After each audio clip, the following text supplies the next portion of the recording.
সবশেষ West Indies সিরিজে ইনজুরিতে পড়েছিলেন এই পেসার। চোট কাটিয়ে ওঠায় আইরিশদের বিপক্ষে ডাক পেয়েছেন টাইগার স্কোয়াডে। ফিরেছেন নুরুল হাসান সোহানও, তবে বিমানবন্দরে গণমাধ্যম এড়িয়ে গেছেন এই উইকেট রক্ষক ব্যাটার। তবে প্রথমবারের মতো টি-20 দলের সঙ্গে মাইদুল ইসলাম অঙ্কন। টাইগারদের হয়ে একটি টেস্ট ও 3টি ওয়ানডে খেললেও এখনও শটার ফরম্যাটে হয়নি অভিষেক। তবে দলে তার অন্তর্ভুক্তি নিয়ে হচ্ছে সমালোচনা। রাইজিং স্টার্স এশিয়া কাপে ব্যাট হাতে বেশ ভুগেছেন। 3 ম্যাচে তার সংগ্রহ মাত্র 36 রান। অফ ফর্মে থাকা অঙ্কন কেন জাতীয় দলে, সেই ব্যাখ্যায় বল নির্বাচকদের কোর্টে ঠেলে দিলেন টিম ডিরেক্টর আব্দুর রাজ্জাক। এটা সিলেক্টররা চিন্তা করেছে, সিলেক্টরের সুযোগ দিয়েছে। এখানে আসার পরের ব্যাপারটা বলতে পারেন আমার কাছে, আমি ওইটা বলতে পারবো না। এটা মোমেন্টামের খেলা যেহেতু, তো মোমেন্টামগুলো যাতে গ্র্যাব করে রাখা যায় বেশিক্ষণ, যে টিমের কাছে বেশিক্ষণ মোমেন্টামটা থাকে ওরাই জিতে। তো আমরা চেষ্টা করবো ওইটাই যে যাতে আমাদের কাছে মোমেন্টামটা বেশিক্ষণ থাকে। 26 টি-20 বিশ্বকাপের আগে আপাতত আইরিশদের বিপক্ষে শেষ সিরিজ খেলবে টাইগাররা, যেখানে ক্রিকেটারদের পারফরমেন্স পরখ করার সুযোগ পাচ্ছেন হেড কোচ ফিল সিমন্স। টি-20তে ক্যারিবীয়দের বিপক্ষে ঘরের মাটিতে হোয়াইট ওয়াশের ক্ষত এখনো দগদগে। আইরিশদের বিপক্ষে তাই ঘুরে দাঁড়ানোর প্রত্যাশা টিম ম্যানেজমেন্টের।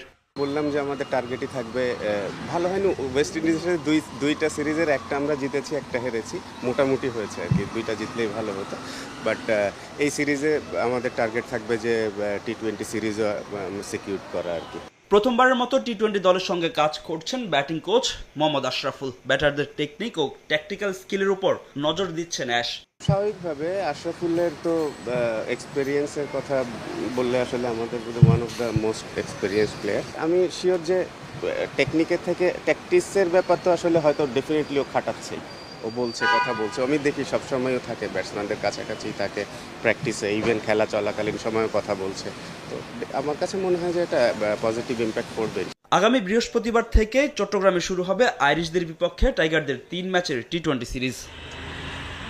26 টি-20 বিশ্বকাপের আগে আপাতত আইরিশদের বিপক্ষে শেষ সিরিজ খেলবে টাইগাররা, যেখানে ক্রিকেটারদের পারফরমেন্স পরখ করার সুযোগ পাচ্ছেন হেড কোচ ফিল সিমন্স। টি-20তে ক্যারিবীয়দের বিপক্ষে ঘরের মাটিতে হোয়াইট ওয়াশের ক্ষত এখনো দগদগে। আইরিশদের বিপক্ষে তাই ঘুরে দাঁড়ানোর প্রত্যাশা টিম ম্যানেজমেন্টের।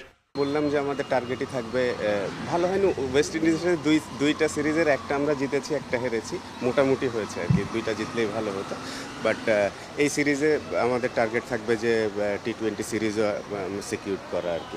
প্রথমবারের মতো টি-20 দলের সঙ্গে কাজ করছেন ব্যাটিং কোচ মোহাম্মদ আশরাফুল। ব্যাটারদের টেকনিক ও ট্যাকটিক্যাল স্কিলের উপর নজর দিচ্ছেন অ্যাশ। স্বাভাবিকভাবে আশরাফুলের তো এক্সপেরিয়েন্সের কথা বললে আসলে আমাদের one of the most experience